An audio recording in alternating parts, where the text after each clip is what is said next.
जो है नाम वाला अभी तो गुमनाम है। नमस्कार, हल्ला बोल में आपका स्वागत है। अब काउंटडाउन शुरू हो चुका है। विधायक दल की बैठक अब से 1 घंटे बाद शुरू होने वाली है, जिसमें ये तय हो जाएगा कि आखिर किसके नाम पर मुहर लगती है और उसके बाद नाम की घोषणा भी हो जाएगी। पिछली बार अगर आपको याद हो, महाराष्ट्र में जब विधायक दल की बैठक हुई थी, देवेंद्र फडणवीस के नाम पर सब कुछ लाइव टेलीकास्ट किया गया था। अगर ऐसा ही होता है तो फिर आप भी उसको देखेंगे। लेकिन इस बीच उस घड़ी का जिसके इंतजार में बीजेपी 27 साल से लगी हुई थी, वो घड़ी बहुत करीब आ गई है। कल शपथ ग्रहण समारोह होना है। अब से 1 घंटे बाद विधायक दल की बैठक हो जाएगी। प्रधानमंत्री मोदी दिल्ली की जिम्मेदारी किसे सौंप रहे हैं, ये साफ हो जाएगा। 7 बजे ये बैठक शुरू हो जाएगी। पर्यवेक्षक रविशंकर प्रसाद के पूर्व केंद्रीय मंत्री, अगर आपको याद हो, सांसद हैं पटना साहिब से। वहीं ओपी धनखड़ पूर्व केंद्रीय मंत्री विधायकों के साथ चर्चा करेंगे। दोनों को ही पर्यवेक्षक आज नियुक्त किया गया।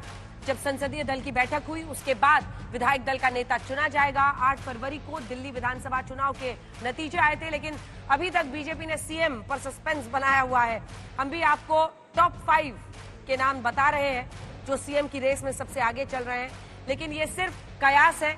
आपको बता दें कि आज दिन भर अगर आप देखिए तो रेखा गुप्ता का नाम शायद सबसे आगे चल रहा है, क्योंकि न सिर्फ वो 46% महिलाओं का प्रतिनिधित्व करती है, बल्कि 7% जो वैश्य यहाँ वोटर है उनका भी प्रतिनिधित्व करती है। प्रधानमंत्री मोदी, गृहमंत्री अमित शाह राजस्थान और मध्य प्रदेश की तरह दिल्ली में भी क्या कोई सरप्राइज दे सकते हैं, सबकी नजर है। महिला मुख्यमंत्री में जैसा हमने आपको बताया, रेखा गुप्ता की खूब चर्चा हो रही है। वहीं केजरीवाल को मात देने के लिए स्वाभाविक दावेदार के तौर पर भी अगर आप देखें तो प्रवेश वर्मा, चूंकि वो जायंट किलर है, उनको हराया उन्होंने नई दिल्ली की सीट पर, तो उनके हाथ में क्या लगता है। आखिर मोदी के मन में कौन है, इसका पता करीब 1 घंटे बाद चल जाएगा। कल होने वाले शपथ ग्रहण समारोह के लिए ऐतिहासिक रामलीला मैदान को सजा धजा गया है। एक बार वहां की भी तस्वीरें दिखा दीजिए। ये तो संभावितों के हम चेहरे दिखा रहे हैं, लेकिन जो ताकत बीजेपी ने झोंकी, प्रधानमंत्री नरेंद्र मोदी, गृहमंत्री अमित शाह ने अनेकों रैलियां और रोड शो किए थे, उसके बाद से अब रामलीला मैदान की तैयारियां आपको दिखा देते हैं।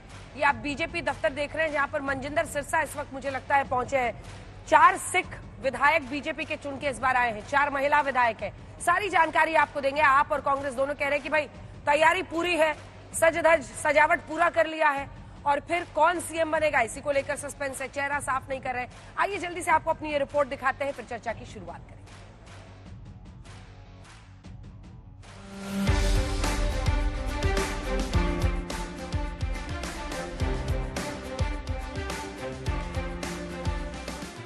दिल्ली विधानसभा चुनाव के नतीजे आए 11 दिन हो गए, लेकिन बीजेपी की प्रचंड जीत के बावजूद अभी तक दिल्ली के सीएम के नाम का ऐलान नहीं हुआ है।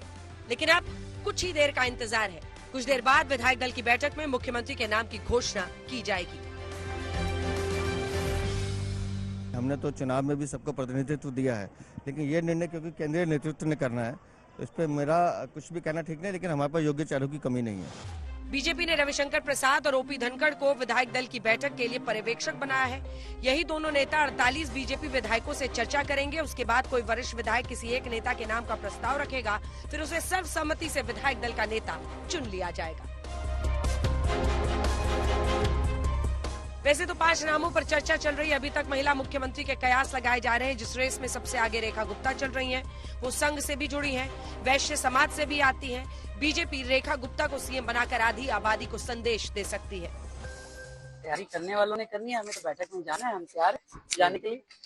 आपका नाम बहुत तेजी से आ रहा है आगे। क्या तैयारियां, क्या उम्मीदें, क्या सपने कोई मन में चल रहा होगा? एक ही सपना है, दिल्ली के विकास का सपना। बीजेपी कह रही है कि 27 साल बाद दिल्ली में सुशासन की सरकार आने वाली है, इसलिए नाम से फर्क नहीं पड़ता, बीजेपी का काम ही काफी है। आज मुख्यमंत्री का नाम की घोषणा आज शाम को हो जाएगी। 27 साल बाद भारतीय जनता पार्टी को मौका मिल रहा है। ये फैसला जो होता है हमारे केंद्रीय नेतृत्व आदरणीय प्रधानमंत्री जी, अमित शाह जी, जेपी नड्डा जी और पार्लियामेंट्री बोर्ड और केंद्रीय नेतृत्व करता है। ये फैसला उनको करने दीजिए। बीजेपी के एक और फायर ब्रांड विधायक मोहन सिंह बिष्ट से भी हमने नए सीएम को लेकर सवाल पूछा, तो उन्होंने भी यही कहा, पार्टी तय करेगी। ये पार्टी का तय है, पार्टी ने तय करना है किसको क्या जिम्मेवारी देनी है, किस जिम्मेवारी के लायक पार्टी हमको समझती है, निश्चित रूप से वो तय होगा। कल रामलीला मैदान में 12:35 पर दिल्ली के नए सीएम शपथ लेंगे। 12:29 पर प्रधानमंत्री मोदी रामलीला मैदान पहुंचेंगे। ये वही रामलीला मैदान है जहां कभी केजरीवाल ने सियासी सफर की शुरुआत भ्रष्टाचार के खिलाफ आंदोलन से की। यही केजरीवाल ने अपनी पार्टी की भी घोषणा की, लेकिन आज उसी ऐतिहासिक रामलीला मैदान में बीजेपी के शपथ ग्रहण की तैयारी चल रही है। लेकिन आप और कांग्रेस सीएम के ऐलान में देरी को लेकर बीजेपी पर हमलावर है। बड़ा आश्चर्य है कि इतने दिन लग गए उनको एक नेता चुनने में, अभी भी चुना है कि नहीं चुना पता नहीं। अपने विधायकों पे उनको भरोसा है कि नहीं है। रामलीला ग्राउंड में शपथ लेंगे, इतने हजार लोग आएंगे, इतने कार का लेबल छप के बांटेंगे, इतने लोग वहां आके देखेंगे, ये सब ड्रामा हो गया। मुख्यमंत्री कौन है नहीं मालूम, ये कौन बनेगा करोड़पति का सवाल बन गया इन लोगों के लिए। वहीं कल होने वाले शपथ ग्रहण समारोह में बिहार के सीएम नीतीश कुमार और यूपी के सीएम योगी आदित्यनाथ शामिल नहीं हो पाएंगे। कल यूपी विधानसभा में बजट पेश होना है, इसीलिए सीएम योगी वहां नहीं आ पा रहे। उनका बजट पेश होने के दौरान रहना अनिवार्य है। वहीं मुख्यमंत्री नीतीश कुमार बिहार में अपनी यात्रा निकाल रहे हैं। इस वजह से वो अपनी पार्टी की तरफ से अन्य लोगों को, जिसमें ललन सिंह शामिल हैं और जेडीयू के अध्यक्ष संजय झा को भेज रहे हैं। गुजरात, उत्तराखंड, अरुणाचल प्रदेश के सीएम ने भी पत्र भेजकर अलग अलग वजह से शामिल नहीं हो पाने की जानकारी दी है। लेकिन कल होने वाले शपथ ग्रहण समारोह में फिल्म, कला, संगीत, खेल और उद्योग जगत के दिग्गज शिरकत करेंगे। इसके साथ ही एनडीए के नेताओं को भी न्योता दिया गया है। 27 साल बाद दिल्ली की सत्ता में आने वाली बीजेपी शपथ ग्रहण समारोह के जरिए शक्ति प्रदर्शन करना चाहती है, जिससे आने वाले बिहार चुनाव के लिए कार्यकर्ताओं में जोश भरा जा सके। आज तक ब्यूरो।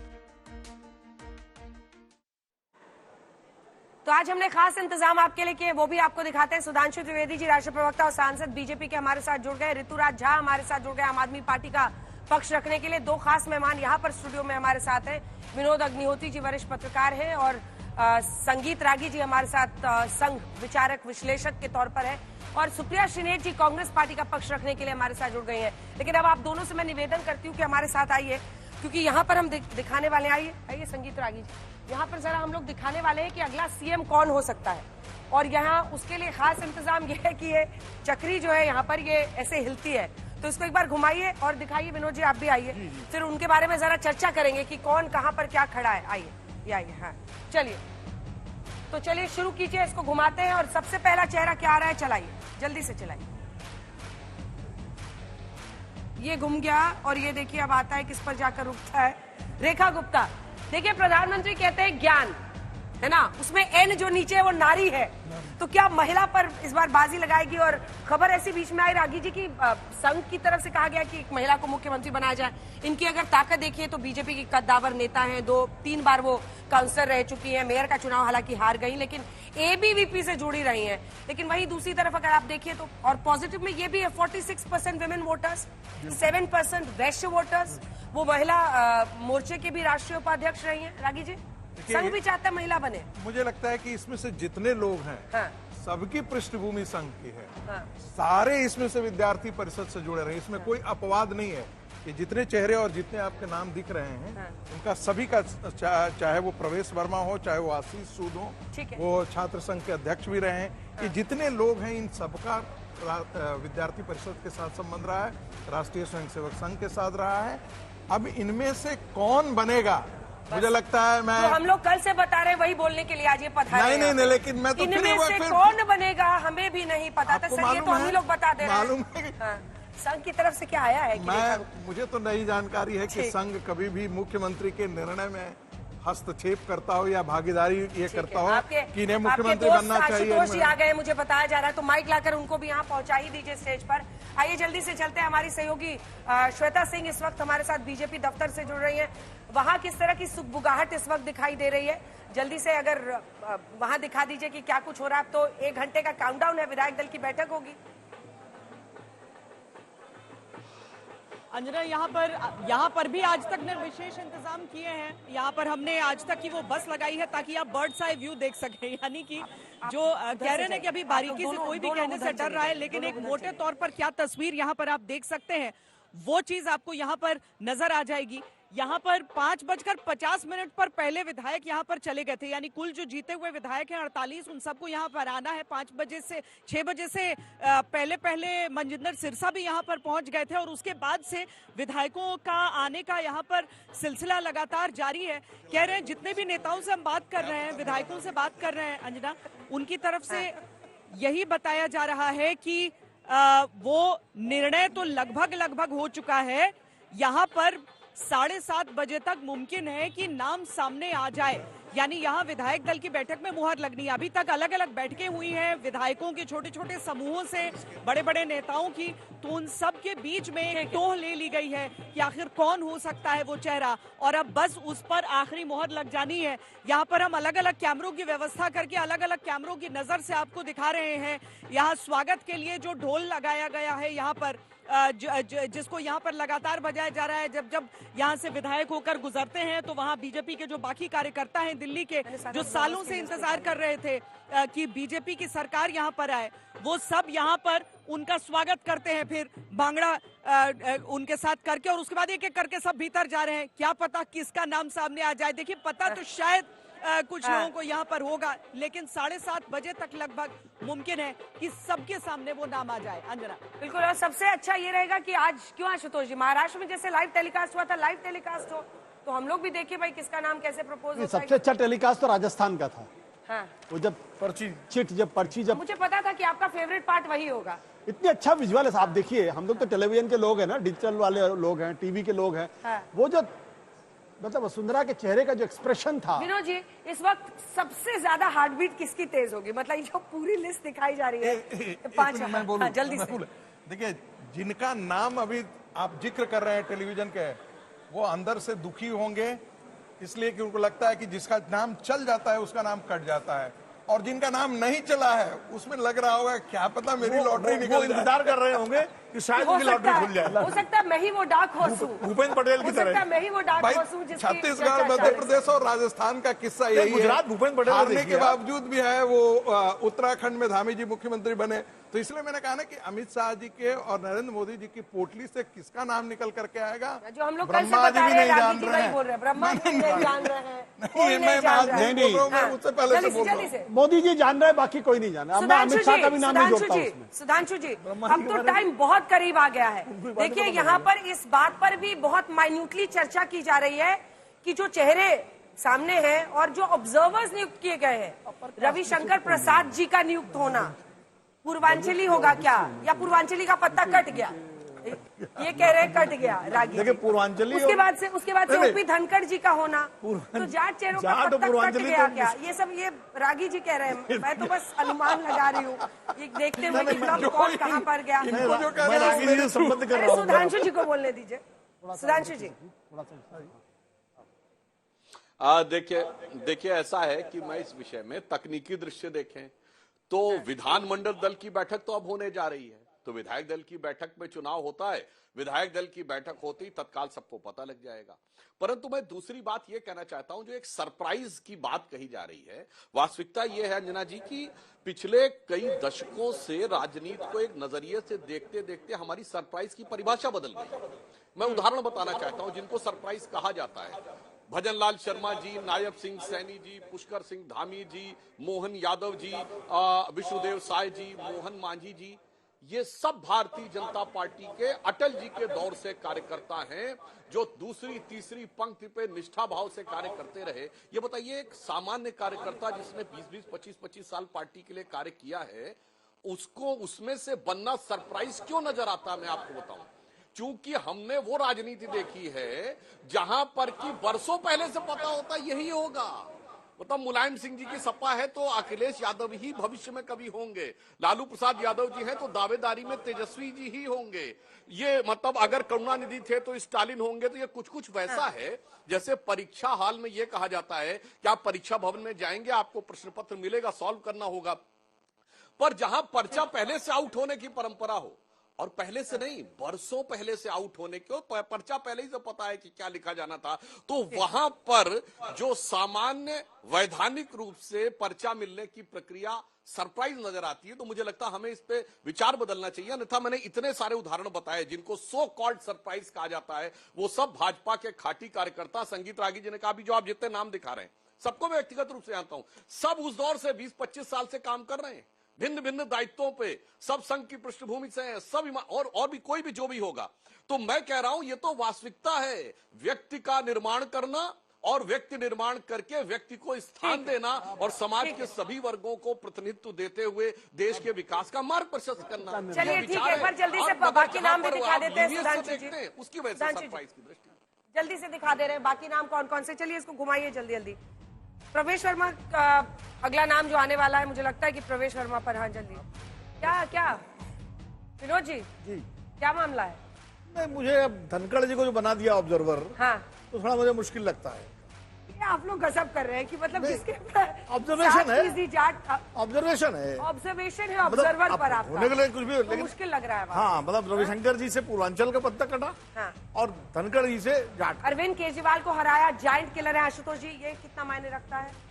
ये कोई मायने नहीं रखता है। हाँ। देखिए, परिवारवाद का सीधे आरोप लग जाएगा। हाँ। साहित्य सिंह वर्मा जी थे, उसके बाद दूसरा क्या है कि प्रवेश वर्मा बहुत ज्यादा हाई प्रोफाइल हो गए पिछले कुछ महीनों से, मैं कह रहा हूँ सालों से नहीं, कुछ महीनों से। हाँ। और बीजेपी के अंदर परंपरा है नहीं कि जो बड़ा हाई प्रोफाइल हो जाता है उसको मुख्यमंत्री में, सिवाय देवेंद्र फडणवीस के मुझे तो नहीं लगता किसी का नाम आया।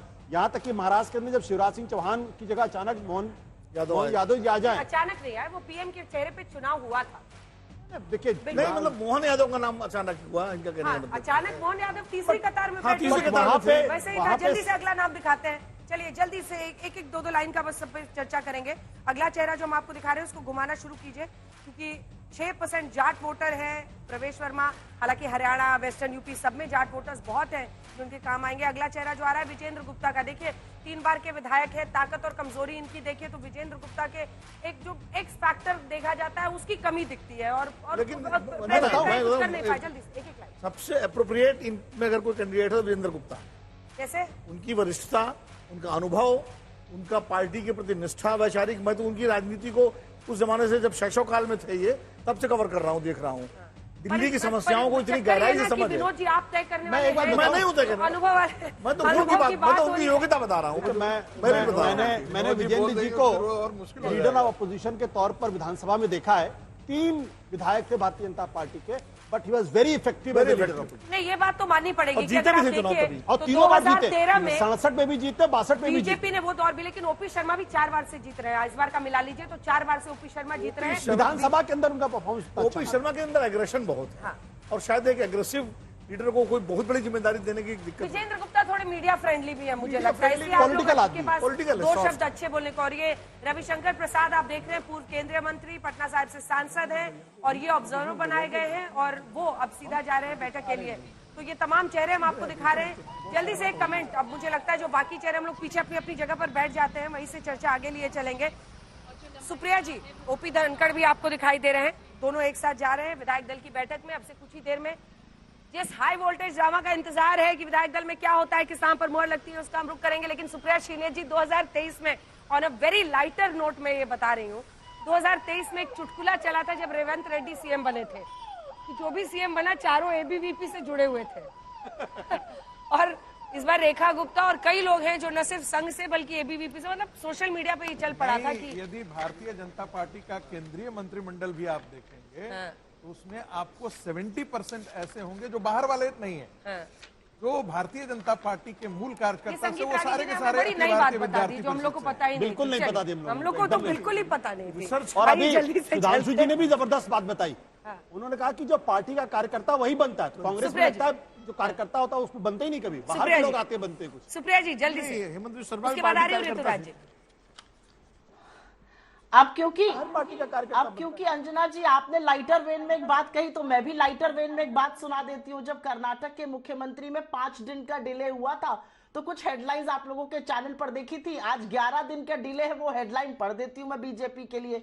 असमंजस में मोदी, ठन गई बीजेपी में, दिल्ली बीजेपी में घमासान, चुनाव में जीते पार्टी में हारे, किसने किया अमन भंग, परवेज के आगे क्या मोदी है मौन, जीत के बाद बड़ी दुविधा में मोदी शाह। कुछ ऐसी हेडलाइंस हमने देखी थी 5 दिन के अंतराल में, और बीजेपी में 11 दिन का विलंब हो गया।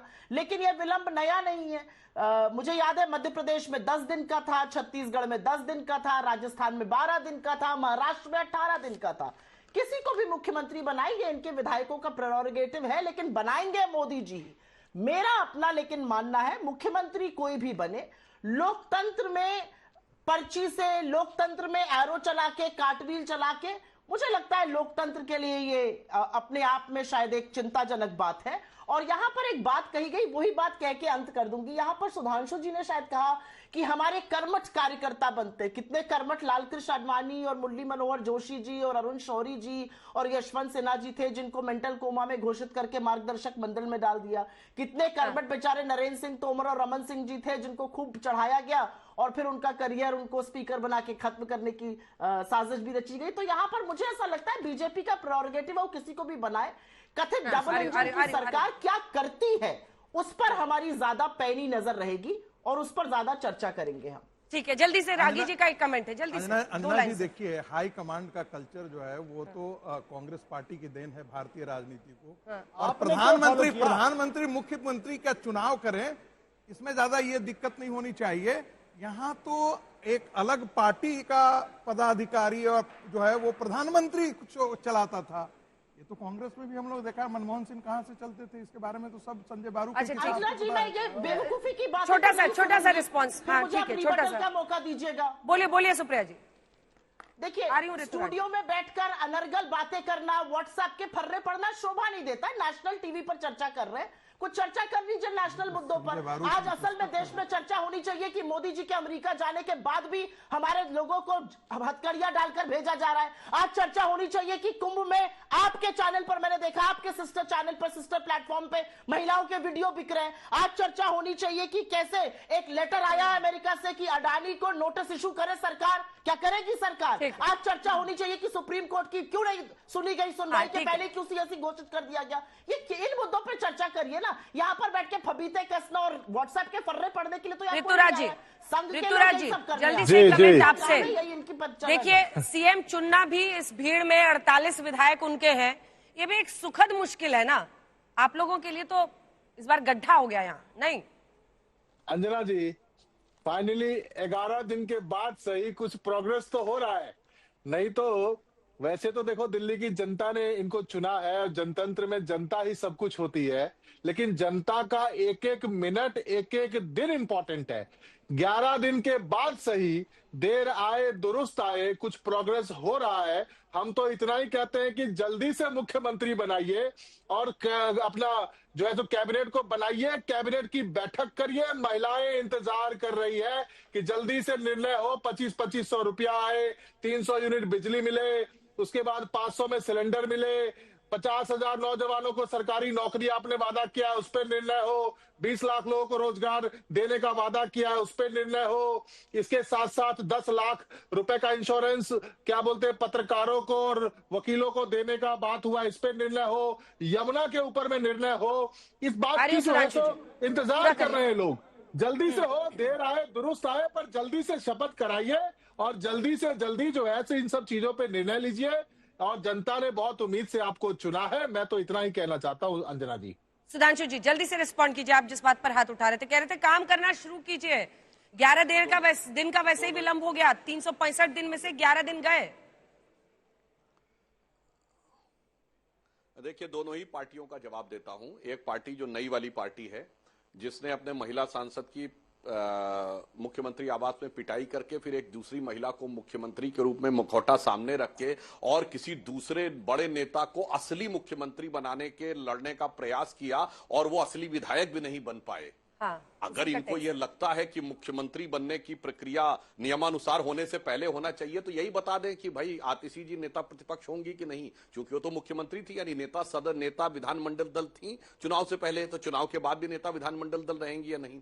दूसरी सुप्रिया जी ने बात कही, उनको थोड़ा इस बात पे आक्रोश था, तो पर्ची और उस पर सिर्फ उन 2 ही वाक्य बताता हूं। एक उनके नवीनतम प्रधानमंत्री स्वर्गीय मनमोहन सिंह जी, जिन्होंने प्रणब मुखर्जी जी की पुस्तक विमोचन के समय सोनिया जी की उपस्थिति में बोला था कि जब मुझे पीएम बनने को कहा गया तो मैं प्रणब दा के पास गया, मैंने कहा प्रणब दा आप मुझसे अधिक योग्य हैं, आप सबसे अधिक योग्य हैं पार्टी में, मगर मैडम ने मुझे आदेश दिया है। और इनके सबसे प्राचीनतम प्रधानमंत्री जवाहरलाल नेहरू जी के लिए आचार्य कृपलानी ने अपनी किताब माई डेज विद गांधी में लिखा है कि कैसे मीटिंग के दौरान जबकि 0 वोट था नेहरू जी पे, तो एक चिट गांधी जी ने दी कृपलानी की तरफ और उसके बाद उन्होंने अपना वो विड्रॉ किया और फिर जब सरदार पटेल की तरफ देखा, सरदार पटेल ने ये लिखा हुआ है my days with Gandhi Kripalani में, और उन्होंने चिट देकर देखा और उस चिट के बाद भारत के इतिहास में ऐसे लोकतंत्र का प्रादुर्भाव हुआ कि 0 वोट पाकर कोई व्यक्ति प्रधानमंत्री बन गया। तो दोनों पार्टियों का ये पता है, हम तो हमारे दोनों प्रधानमंत्री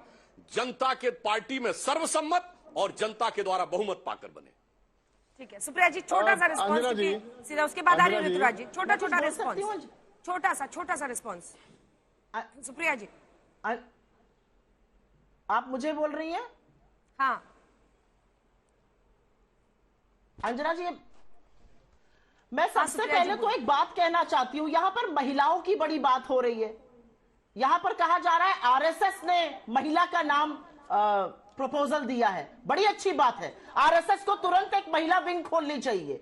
जिस संगठन अपना 100 साल मनाने जा रहा है, जहां पर एक महिला नहीं है, जहां पर महिलाओं की एंट्री नहीं है, महिला विंग है, आरएसएस का महिला विंग है। महिलाओं की प्लीज यहाँ पे बीच में मत बोलिए, सुप्रिया जी बीच में मत बोलिए।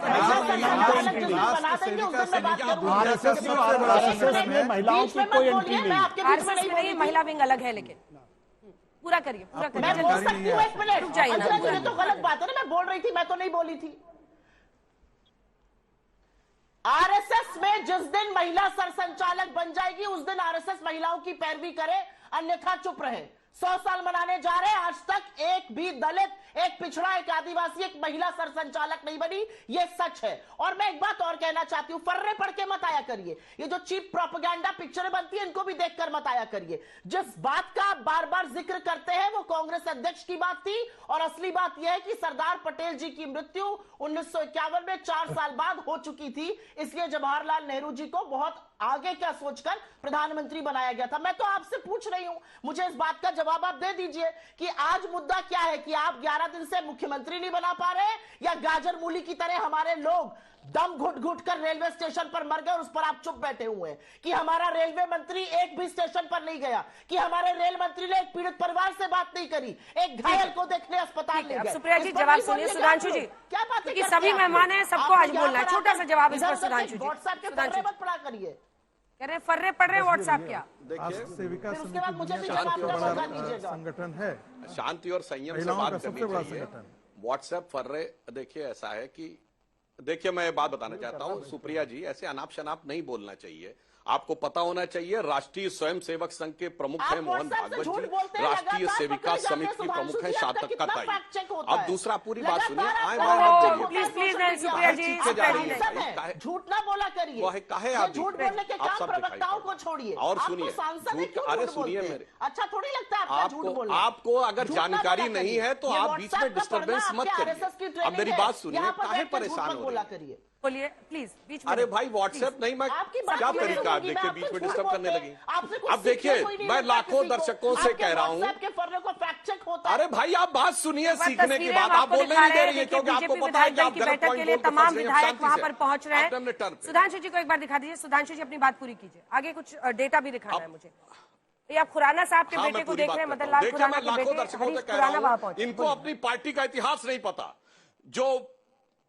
जी इनको अपनी पार्टी का इतिहास नहीं पता। जो कांग्रेस वर्किंग कमेटी की बैठक 26 अप्रैल 46 को हुई थी, वो कैबिनेट मिशन प्लान के तहत हुई थी। कैबिनेट मिशन प्लान में कहा गया था कि कांग्रेस का जो अध्यक्ष होगा वो अंतरिम सरकार का प्रधानमंत्री बनेगा, और उसी के तहत 2 सितंबर 46 को नेहरू प्रधानमंत्री बने। उस समय मौलाना आजाद कांग्रेस के अध्यक्ष थे, उनसे स्टेप डाउन करने को कहा गांधी ने। मौलाना आजाद ने अपनी किताब इंडिया मीन्स फ्रीडम में लिखा है। आए बाएं से मत बोलिए भाई, आपको नहीं पता कृपलानी वो थे जिन्होंने प्रपोज किया। कृपलानी बाद में कांग्रेस के अध्यक्ष रहे। कांग्रेस ने अंदर क्या क्या हुआ एक एक घटना लिखी है भाई, आपको खुद ही नहीं पता कि कैबिनेट मिशन प्लान के तहत इनको बनाया गया था। फिर अंतरिम नेहरू प्रधानमंत्री तो 2 सितंबर 46 को ही बन गए थे, वेवेल्स के द्वारा शपथ लेके यूनियन जैक झंडे के नीचे च्यूइंग के नाम की निष्ठा की शपथ। अपनी पार्टी का इतिहास नहीं पता तो अपने को एक्सपोज मत करिए। 2025 में आते हैं, दर्शकों से कहता हूं जाके चेक कर ले, 2025 में बताइएगा।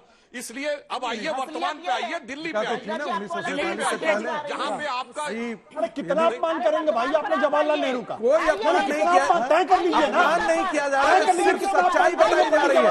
अपमान नहीं किया जा रहा है, काबिल कोई सिर्फ सच्चाई बनाई जा रही है। पैदा नहीं हुआ, छोड़िए ना, समझे ना, लगातार 3 चुनाव मैंने फिर आपसे कहा सिर्फ सच्चाई बताई जा रही है, कोई अपमानित नहीं किया जा रहा है। यदि चेहरा बताया जा रहा है, क्या ये सच्चाई नहीं है? क्या ये सच्चाई नहीं है कि राजेंद्र प्रसाद को अपमानित किया? नफरत क्या ये सच्चाई नहीं है कि जवाहरलाल नेहरू ने डॉक्टर राजेंद्र प्रसाद को अपमानित किया? महात्मा गांधी ने जवाहरलाल नेहरू का अच्छा ठीक है आशुतोष जी हो गया, महात्मा गांधी ने जवाहरलाल आशुतोष जी नेहरू हो गया, लेकिन सुप्रिया जी एक विषय ये भी, एक second mister Ragi please wait for your turn sir. जब तक नाम नहीं बोलती स्टूडियो में विनोद अग्निहोत्री जी भी तो है, थोड़ा सा आप लोग भी सीख लीजिए कि अपने अपना नाम लेने पर ही आप लोग बोलिए, ऐसे लड़ने के लिए थोड़ी आए हैं। लेकिन ये बीजेपी की बड़ी जीत क्यों है, कुछ डेटा दिखाना। आ रही हूँ ऋतुराज जी, आ रही हूँ। दरअसल देखिए 1993 में दिल्ली में बीजेपी की सरकार बनी, लेकिन 98 में प्याज की महंगाई बीजेपी को रुला दिया और 98 से बीजेपी सत्ता से बाहर रही। 27 साल बाद 1998 में सिर्फ 3 राज्यों में बीजेपी के उस वक्त सीएम थे, आप सोचिए, गुजरात, हिमाचल और उत्तर प्रदेश, जबकि पंजाब और महाराष्ट्र में एनडीए की सरकार थी। आज अगर आप 98 को देखिए और 2025 को देखिए, हम आपको बता रहे हैं कि बीजेपी के लिए ये जीत अहम क्यों है। आज 98 में जहां 3 राज्यों में सरकार थी, वहां 14 राज्यों में बीजेपी की सरकार है। देश की आबादी तब 100 करोड़ के आसपास थी, अब 146 करोड़ हो गई है। लोकसभा सांसद 182 और वहां 240 हो गए हैं अब, अगर आप देखिए 2025 में बीजेपी के। राज्यसभा सांसद 45 से लेकर अब 98 पर हो गए हैं। 98 में सरकार चली गई थी बीजेपी की दिल्ली से। उसके बाद से आइए 2013 में जब चुनाव हुआ तो बीजेपी की ये हालत थी कि सिर्फ 3 विधायक आए, विपक्ष का नेता भी विधानसभा में बीजेपी चुनने लायक नहीं थी। उसके बाद आप आइए 2018 में, तब की भी अगर आप स्थिति देखिए 2018-19 में बीजेपी अपने पीक पर थी। 2014 में देखिए देश में पहली बार बीजेपी को 282 सीटों के साथ पूर्ण बहुमत मिला, लेकिन 2015 में बीजेपी दिल्ली में सिर्फ 3 सीट जीत पाई थी। विपक्ष का नेता बनने के लायक भी उसके पास आंकड़े नहीं थे। फिर आइए मई 2018 में बीजेपी पीक पर थी। बीजेपी के 15 राज्यों में मुख्यमंत्री थे, कुल 21 राज्यों में एनडीए की सरकारें थी। देश की करीब 70% आबादी पर एनडीए का शासन था, लेकिन उसमें दिल्ली शामिल नहीं थी। 2019 में बीजेपी पहली बार 300 से ज्यादा 303 सीटें लाई लोकसभा की, 38% वोट मिले। 2019 में ही बीजेपी दुनिया की दावा करती है सबसे बड़ी पार्टी बनी। देश में बीजेपी के 18 करोड़ सदस्य बने, लेकिन अगले साल बीजेपी सिर्फ 8 सीट दिल्ली में जीती। दिल्ली हमेशा बहुत मुश्किल रही है बीते, अगर आप 2 दशकों को देखें तो बीजेपी के लिए। बीजेपी के गठन के 42 साल बाद 2022 में बीजेपी की पहली बार राज्यसभा में सीटें 100 के पार गई, लेकिन इसमें दिल्ली का योगदान 0। दिल्ली का कोई नहीं था राज्यसभा में 100 से ज्यादा, लेकिन दिल्ली का एक भी नहीं। यानी दिल्ली में बीजेपी एक भी राज्यसभा सांसद अपना खड़ा नहीं कर पाई। एक बार जल्दी से चलते हैं, हमारी सहयोगी श्वेता सिंह इस वक्त मौजूद है हमारे साथ। और श्वेता, क्या चल रहा है इस वक्त वहां पर, दिखाइए। जी अंजना, इस समय हरीश खुराना जी हमारे साथ हैं। यहाँ जो विधायक जीत कर आए हैं, जो इस मीटिंग में जा रहे थे, हमने कुछ देर के लिए निवेदन किया कि आप आइए हमारे साथ। 7 बजे मीटिंग यहाँ शुरू होनी है। जब हम दिल्ली में भाजपा के उदय की बात करते हैं तो मदन लाल खुराना जी का नाम आता है। उनके पुत्र हैं, यहाँ से लंबी राजनीति इनकी रही है। और आज यहाँ पर बैठ के जो 48 विधायक यहाँ पर ये आज तय करेंगे जो दल, उसमें शामिल है। जाहिर है नाम नहीं बताएंगे, लेकिन आम राय तो बन चुकी है अब तक। देखिए, निश्चित तौर के ऊपर आपको मालूम है कि भारतीय जनता पार्टी का शीर्ष नेतृत्व, पार्लियामेंट्री बोर्ड और विधायक दल तय करते हैं। और अगले 1 घंटे के अंदर निश्चित तौर के ऊपर आज तक ब्रेकिंग न्यूज चलाने वाला है कि भारतीय जनता पार्टी का ये मुख्यमंत्री होने वाला है। और सबसे तेज चैनल है, सबसे तेज तो आपके पास ही खबर पहुंचने वाली है। कोई हिंट देकर जाएंगे। देखिए, मैंने क्या बोला, 1 घंटे के अंदर ब्रेकिंग न्यूज आप ही चलाने वाली है और सबसे पहले आप चलाने वाली, मुझे मालूम है। मुझे लगता है आप चलाएंगे, क्योंकि सबसे तेज चैनल का रिकॉर्ड आज तक के नाम पे है, तो चलाएंगे। लेकिन निश्चित तौर के ऊपर कल से एक नया दिल्ली आपको देखने को मिलने वाली है। डबल इंजन की सरकार दिल्ली के अंदर बहुत तेजी से काम करने वाली है, ये तय है। ऑलरेडी काम शुरू हो चुका है। जैसे यमुना की सफाई को लेके आपने देखा, तमाम रिपोर्ट्स आपने भी दिखाई कि यमुना का काम शुरू हो चुका है। मैंने अपने क्षेत्र के अंदर सीवर का काम शुरू कर दिया है, डिसलिनिंग का काम शुरू कर दिया है। ऐसे मेरे मित्र विधायक जो है अपना अपना काम शुरू कर चुके हैं। जितना संघर्ष 27 साल का रहा यहाँ पर सत्ता में आने में, उतना संघर्ष बैठक में होना है? बिल्कुल नहीं होगा, बिल्कुल नहीं होगा। आम राय शीर्ष नेतृत्व ने किया, आम राय से यह सहमति बनेगी और निश्चित तौर के ऊपर अगले 1-1.25 घंटे के अंदर आपके पास वो नाम आने वाला है और बहुत अच्छा नाम आने वाला है। भारतीय जनता पार्टी का एक जो कल नया उदय होने वाला है भारतीय जनता पार्टी का। 27 साल के बाद भारतीय जनता पार्टी का मुख्यमंत्री कल शपथ लेगा। आने वाला है, वाली है, अब जो भी होगा, आने वाला होगा या वाली होगी, आप गेस करते रहिए। लेकिन निश्चित तौर के ऊपर मैं बहुत उत्साहित हूँ कि 93 जब पिताजी मुख्यमंत्री बने थे, उसके बाद साहब सिंह जी और सुषमा जी बनी थी, उस सरकार के बाद आज 27 सालों के बाद भारतीय जनता पार्टी विधायक दल अपना नेता चुनने जा रहा है। और यहीं पर मुझे याद है 27 साल में 32 साल पहले यही वो परिसर था जब पंचबाग के अंदर देखिए उनके पिता का योगदान जो दिल्ली बीजेपी के लिए रहा है वो अपने आप में बड़ा है और वहां पर ये चर्चाएं चलती रहेंगी, हम दिखाते रहेंगे आपको तस्वीरें। लेकिन एक बार जल्दी से ये भी दिखा देते हैं कि बीजेपी के जो कुल 13 सीएम हैं, क्योंकि यहाँ पर जात और कास्ट रिप्रेजेंटेशन की भी बात हो रही है, उनमें से 3 ब्राह्मण हैं, 3 एसटी हैं, राजपूत 2 हैं, ओबीसी 2 हैं, सैनी और यादव, और पटीदार 1 है, मराठा 1 है, वैश्य 1 है। योगी आदित्यनाथ राजपूत है, ब्राह्मण समाज से देवेंद्र फडणवीस आता है, भजन लाल शर्मा ब्राह्मण है, ओबीसी मोहन यादव, वो भी अपने आप में एक सरप्राइज फैक्टर था मध्य प्रदेश में सीएम का वहां पर चुना जाना। उसके बाद आप देखिए भजन लाल शर्मा, मैंने बता दिया, पाटीदार समाज से भूपेंद्र पटेल आते हैं। अगर आप मोहन चरण मांझी को देखें तो एसटी हैं, तो 3 एसटी इस वक्त सीएम है, विष्णुदेव साय इसमें शामिल है, ओबीसी से सैनी साहब हैं, पुष्कर सिंह धामी राजपूत हैं, मुख्यमंत्री उत्तराखंड के हैं, ब्राह्मण समाज से हेमंत बिस्वा शर्मा है और पेमा खांडू जो है वो एसटी है, तो 3 एसटी समाज से भी हैं। अब इसको लेकर भी चर्चा हो रही है, मराठा प्रमोद सावंत, वैश्य माणिक साहा है त्रिपुरा में, इसको लेकर भी चर्चा हो रही है कि रेखा गुप्ता अगर होती है तो 46% वुमेन प्लस 7% जो वैश्य समाज यहाँ पर है। चर्चा आगे लिए चलते हैं। ऋतुराज जी, लेकिन कुछ आप पॉइंट आउट करना चाह रहे थे, बोल लीजिए। लेकिन देखिए इस बार दिल्ली का मैंडेट उनको मिला है और एक तरफा मिला है, ऐसे में सवाल ये उठता है कि मतलब आज ऐसा दिन है जब नया सीएम चुना जा रहा है, तो आज भी खरी खोटी बोलने की जरूरत है क्या? ये सच है कि 11 दिन तो उन्होंने बर्बाद कर दिया?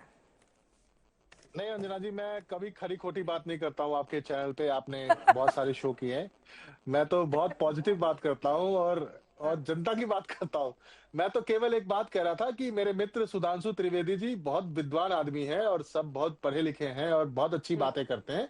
उन्होंने कहा कि लीडर ऑफ अपोजिशन के चुनाव को लेकर के तो अभी तक की ये परंपरा रही है कि पहले सरकार का गठन होता है, स्पीकर का चुनाव होता है, उसके बाद जो विपक्ष में पार्टी होती है वो स्पीकर साहब को जो है सो लीडर ऑफ ऑपोजिशन का नाम देती है। ऐसी परंपरा रही है। अब आपने जो है सो 11 दिन लगा दिए और हम लोग के पास तो जानकारी था कि इतना कपल फोड़ी हुआ है, क्या बोलते हैं, मुख्यमंत्री के चुनाव के लिए, कि इतना मतलब इतना अच्छा शब्द आप एकदम बिहार वाले शब्द बोले हैं, कपार फोड़ी उसको कहते हैं वहाँ पे। हाँ, सुधांशु जी, और सब कह रहे हैं कि गुटबाजी भी हुई है। सुधांशु जी, पंजाबी समाज कह रहा है हमारा बनाइए, उसके बाद जो है सो क्या बोलते हैं, बाकी लोग कह रहे हैं हमारा बनाइए। तो आपस में इतनी गुटबाजी हुई है कई लोगों के। 93 से लेके 98 तक जो सरकार कह रहे हैं। अरे रुकिए, आपने एक बहुत अच्छा मोमेंट मिस कर दिया। संगीत रागी जी आशुतोष जी को देख के कह रहे हैं कि आपकी छाती पे सांप लौट रहा है, इसलिए आप इतना खरी खोटी। मैं तो ये देख रहा हूं, इनसे कोई बात नहीं की गई। 75 साल बाद भी प्रतिक्रिया के बाद नेहरू जी का सांप इन लोगों के छाती पे लौटता है भाई, लौट नहीं रहा है। 70 साल बाद भी सोचिए वो कितना महान आदमी रहा होगा। इतिहास को सही पर महान आदमी रहेंगे, आज भी आरएसएस के लोग किसी को अपमानित नहीं किया जा रहा है। ये जो सेंस ऑफ इंफीरियरिटी अपमानित नहीं किया जा रहा था। ये जो सुधांशु जी, इतिहास गजब इंफीरियरिटी कॉम्प्लेक्स के रूप में रखा जा रहा है। ये जो कपार फोड़ी उन्होंने कहा, उस पर थोड़ा से टिप्पणी आपकी तरफ से आए, उसके बाद विनोद जी आपके पास आ रही हैं। मुझे पता है आपके सीधेपन का सब फायदा उठाते हैं। हाँ बिल्कुल, देखिए जो उन्होंने ऋतुराज जी ने कहा कपार फोड़ी, बिल्कुल सही बात है। जब से आम आदमी पार्टी बनी तो क्या कपार फोड़ी हुई एक दूसरे के बीच में। पहले प्रशांत भूषण, फिर शांति भूषण, फिर किरण बेदी, फिर योगेंद्र यादव, कुमार विश्वास, शाजिया इल्मी, और फिर एक वो हुआ करते थे आपकी पार्टी में लोकपाल, इंटरनल लोकपाल, एडमिरल रामदास, और फिर तो जाने क्या क्या होता रहा एक दूसरे से। तो मुझे लगता है आपकी तो कपार फोड़ी की बहुत बेहतर व्यवस्था है। और कितनी मजेदार बात है, मैं दर्शकों को याद दिलाना चाहता हूं, आम आदमी पार्टी ने अपने संविधान में लिखा था कि इनका अध्यक्ष एक ही टर्म रहेगा 3 साल के लिए, और जब उनका 3 साल पूरा हो गया 2015 या 16 में, तो चुपचाप उन्होंने आगे बढ़ाया। सुनिए, कहा चुनाव है, और 2021 में संविधान में संशोधन कर दिया आम आदमी पार्टी ने।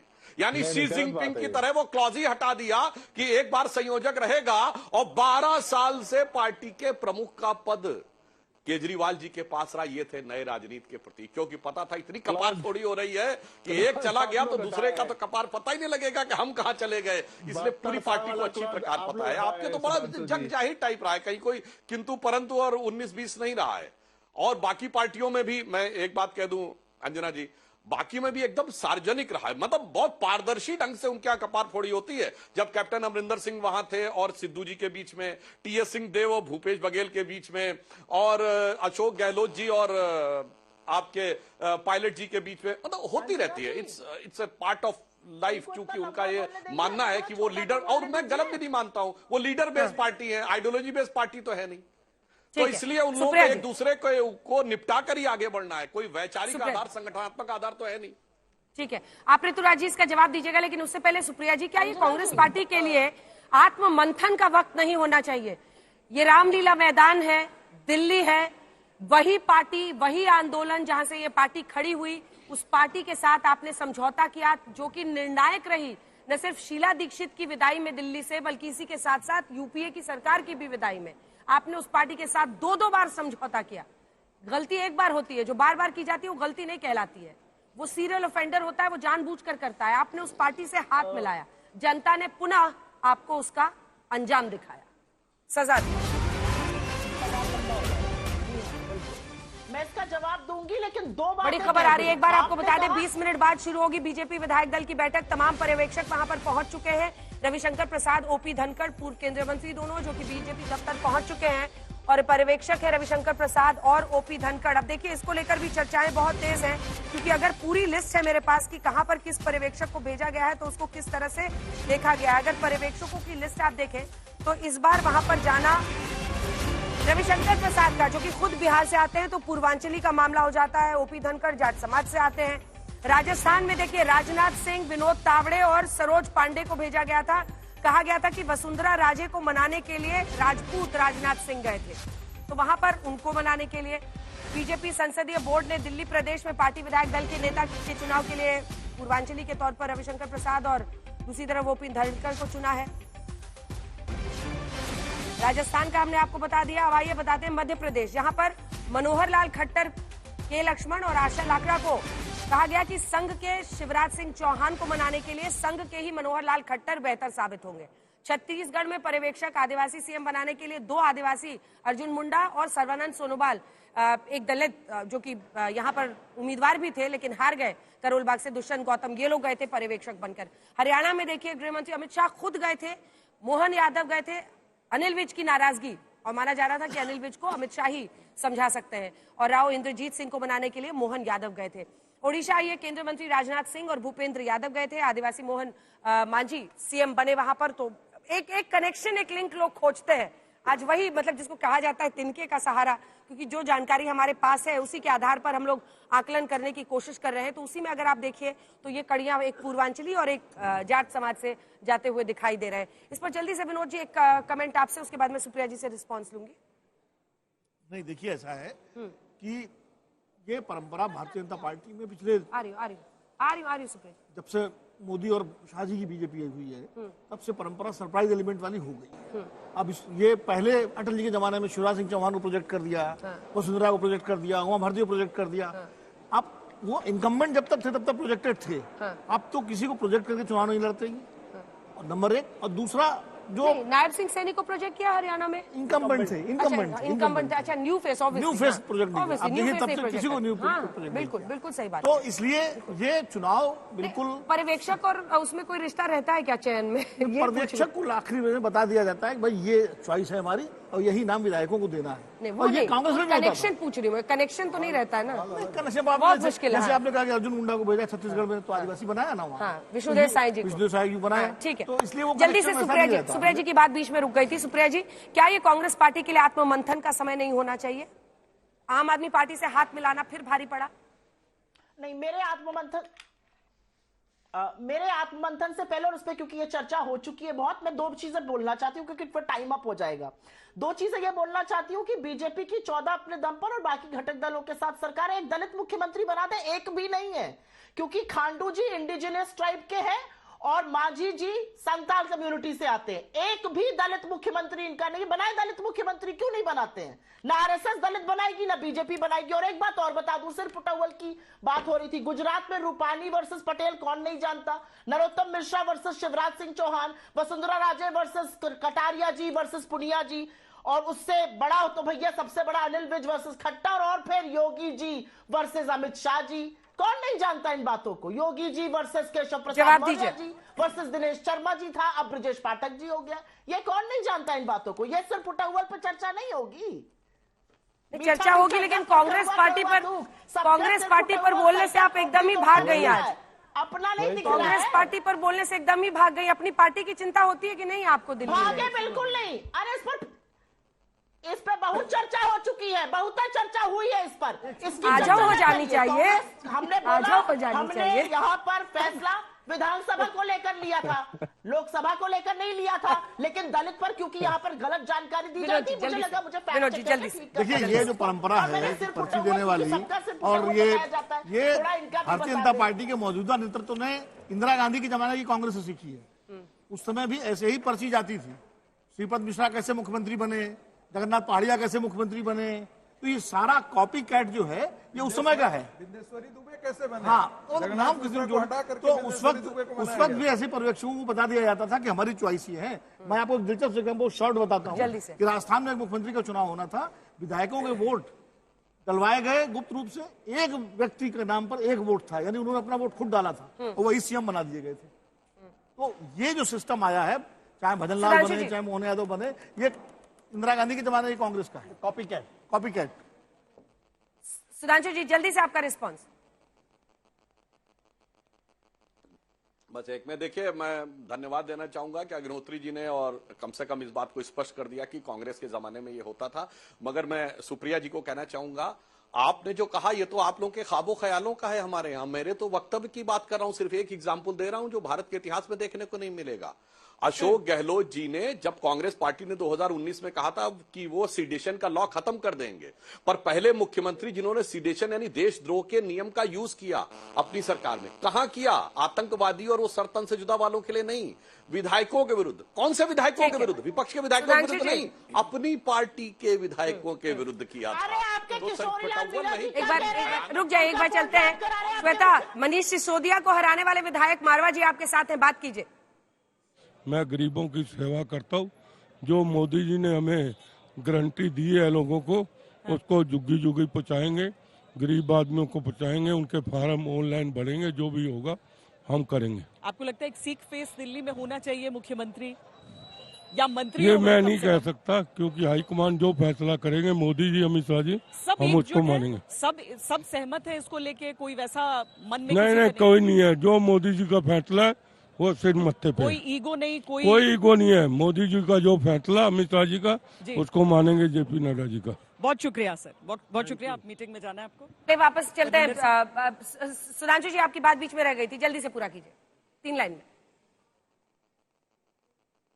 हाँ, तो मैं सिर्फ ये इतना कहना चाहता हूं, हमने जितने भी लोगों को मुख्यमंत्री बनाया है, हमने अपने पुराने कार्यकर्ताओं को बनाया है, जिनको आपने सरप्राइज एलिमेंट कहा वो मैंने उदाहरण दे दिया। और रही बात सुप्रिया जी ने ये कहा, तो मैं सिर्फ कहना चाहूंगा, उत्तर प्रदेश से हम भी, उत्तर प्रदेश से आप भी हैं, आज की डेट तक भी सबसे ज्यादा मुख्यमंत्री कांग्रेस के रहे हैं। और इस वक्त हलचल वहां पर शुरू हो गई है। सर आपको फिर से टोक रही हूँ, एक बार चलते हैं अपनी सहयोगी के पास। श्वेता, इस वक्त हलचल दिखाई दे रही है, मुझे लगता है कि बैठक शुरू होने का वक्त आ गया है।